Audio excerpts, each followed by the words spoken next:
A nossa atualidade à luz da fé e da teologia de Jesus, programa 43, parte 1. Saúdo-vos com a minha paz, que é a mesma de Jesus, aquela que eu vivo, procuro viver, ser e viver, partilhar, em cada dia, em cada momento. E a alegria, que está sempre associada à paz de Jesus, que é uma paz desarmada, que é fruto da justiça praticada e da verdade também praticada. Portanto, ali a paz com liberdade, ali a paz com desenvolvimento do ser humano até à sua plenitude no humano, sem nunca deixar a dimensão do humano.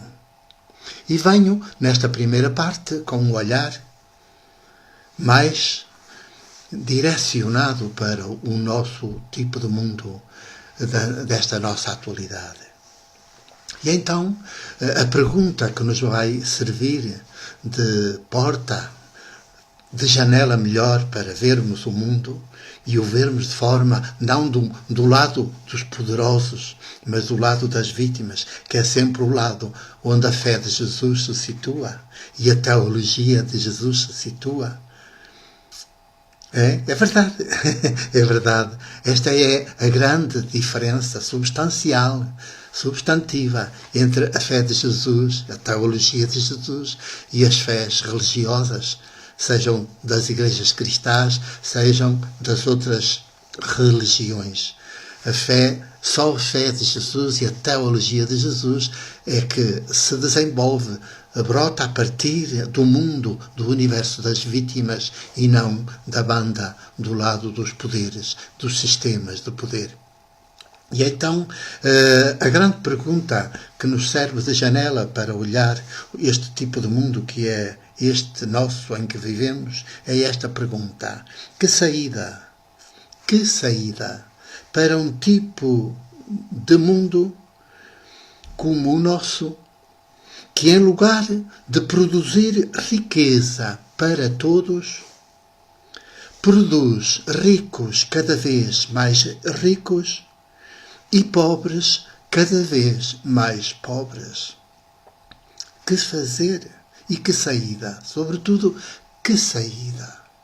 Que saída para um tipo de mundo como o nosso, que em lugar de produzir riqueza para todos, produz ricos cada vez mais ricos e pobres cada vez mais pobres e cada vez mais numerosos?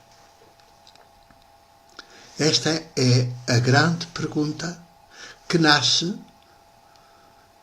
de um dado desta nossa quinzena, precisamente do mais recente, de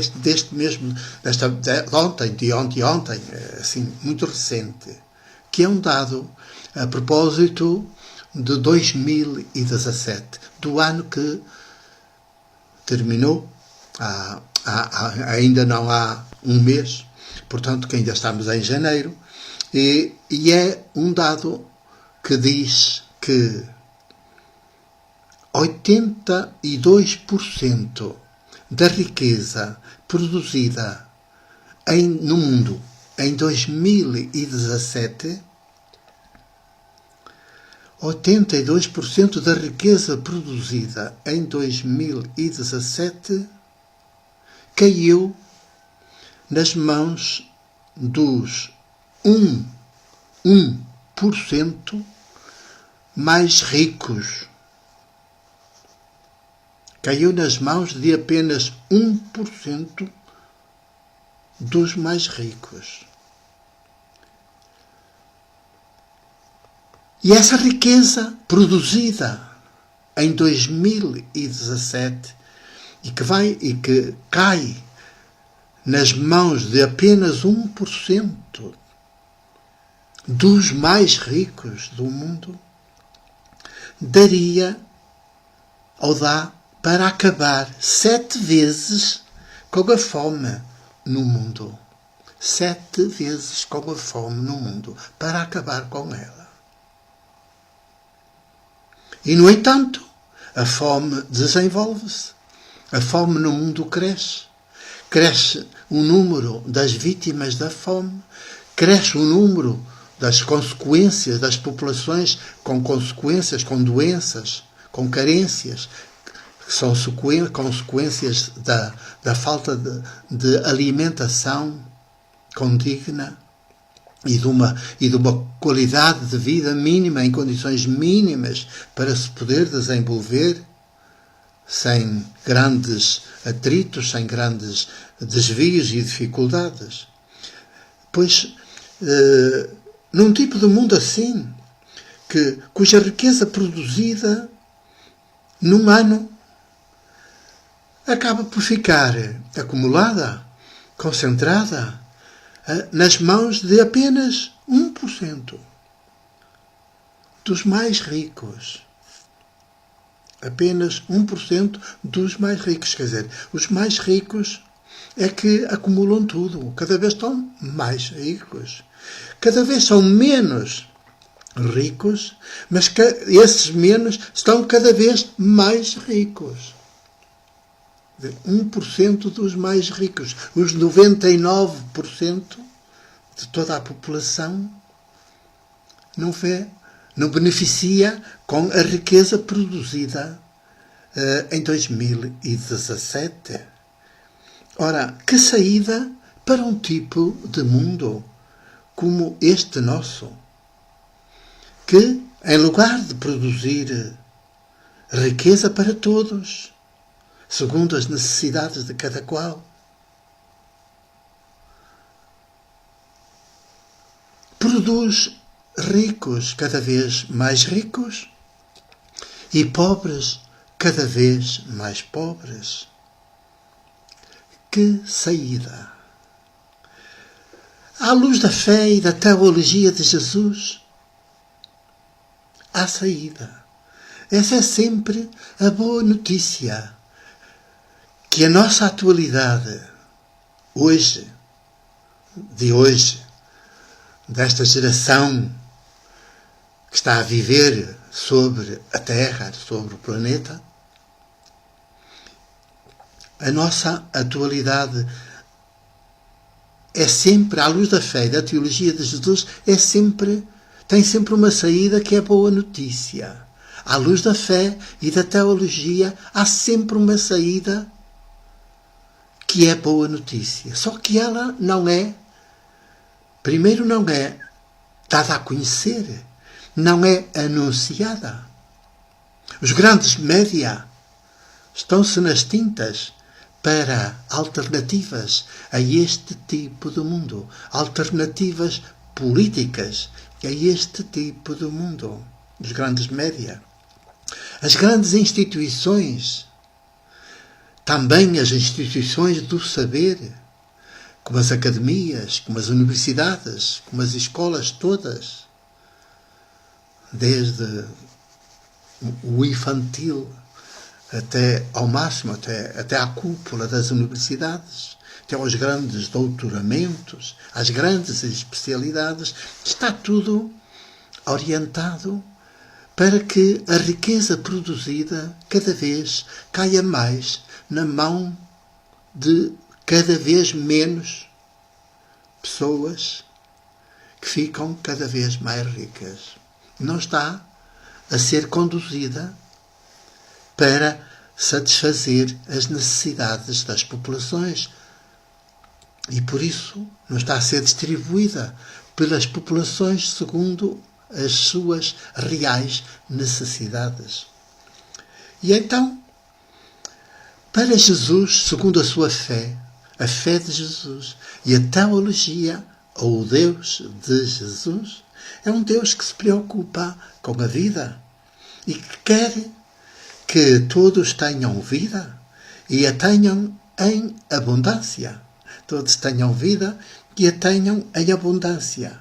E a boa notícia, que é o Evangelho de Jesus, e que nós não conhecemos, que a humanidade não conhece, que as populações não conhecem, que nem as igrejas conhecem, não anunciam porque não conhecem, muito menos praticam. E ninguém pode anunciar o que não pratica. Ninguém pode sequer anunciar o que desconhece. Pois, e então, porque as igrejas regem-se não pelo Evangelho de Jesus, mas regem-se pelo Evangelho de São Paulo. De São Paulo. E ainda ontem, num intervalo, deu-me para estar a visionar um pequeno documentário sobre Santo Agostinho. E Santo Agostinho, segundo esse documentário que eu visionei no YouTube, é contemporâneo do chamado Santo Ambrósio. E que Ambrósio era um importante lá do Império Romano, mas que decidiu aderir ao Evangelho de São Paulo e tornou-se o Bispo Ambrósio. O Bispo Ambrósio. E a mãe de Agostinho diz ao filho, que também andava lá, era um tribuno, orador do Império, diz-lhe que Ambrósio, que tinha de ser como Ambrósio, que havia de ser como Ambrósio, o bispo. E então, só que a mãe diz-lhe, para o convencer, diz, olha, ele deixou tudo, todos os seus bens entregou aos pobres e fez-se cristão, bispo. Cristão quer dizer, adotou o Evangelho de São Paulo. E realmente ele passa a ser um especialista em cartas de São Paulo, mas totalmente ignorante em Jesus, na sua fé e na sua teologia, no Deus de Jesus. E por isso, depois é curioso que o documentário apresenta então agora o bispo Ambrósio com aquelas vestes imperiais, com aquela basílica, aquela catedral imperial. Quer dizer, disse que deu todos os bens enquanto tribuno, enquanto funcionário do Império Romano, daqueles da cúpula, que deu tudo aos pobres, mas afinal agora é mais rico do que antes, como o bispo Ambrósio. Este é o cristianismo, este é o Evangelho falso, o Evangelho de São Paulo. E o Ambrósio é perito na citação de São Paulo e na interpretação dos seus textos. E depois transmite isso a Santo Agostinho. Estamos a ver com esta dupla o que isso dá de desgraça para a humanidade. Pois bem, havia política de Jesus, é outra, a boa notícia de Jesus é outra, e que está bem plasmada no Evangelho de Marcos, capítulo 10, daquele homem rico que vai ter com Jesus e lhe pergunta o que há de fazer para viver, alcançar a vida eterna, que Jesus a vida plena. E que Jesus lhe diz, então, tu cumpres os mandamentos e está. E ele diz, como é uma resposta a um judeu. E ele, depois já sabemos qual é a outra resposta de Jesus. Vai, vende tudo que tens, dá aos pobres e vem, segue. É tudo muito difícil, porque é a via da porta estreita. A outra também está no Evangelho de Lucas, no capítulo 16, em que fala da parábola do rico e do Lázaro. O rico não tem nome, mas o pobre tem. O desgraçado, o pobre que vive à sombra, vive à beira do portão do palácio do rico, do qual os cães têm piedade, se aproximam dele e lambem-lhe as feridas, tentam curar-lhe com a sua saliva, que também é curativa. Quer dizer, e de resto, é o desprezo total. E também diz que nem que um morto se levante dos cemitérios e venha dizer para mudarem, nem assim mudam. Este é o nosso tipo de mundo. Porque vemos a desgraça que está a ser. A produzir riqueza cada vez mais, e ela, em vez de ser conduzida para ser partilhada segundo as necessidades das populações, está a ser concentrada nas mãos de cada vez menos, que se tornam ricos, muito ricos, e deixam a população do mundo pobre, muito pobre. Neste caso, para que servem os sistemas de poder e os nossos votos? Continuamos já a seguir.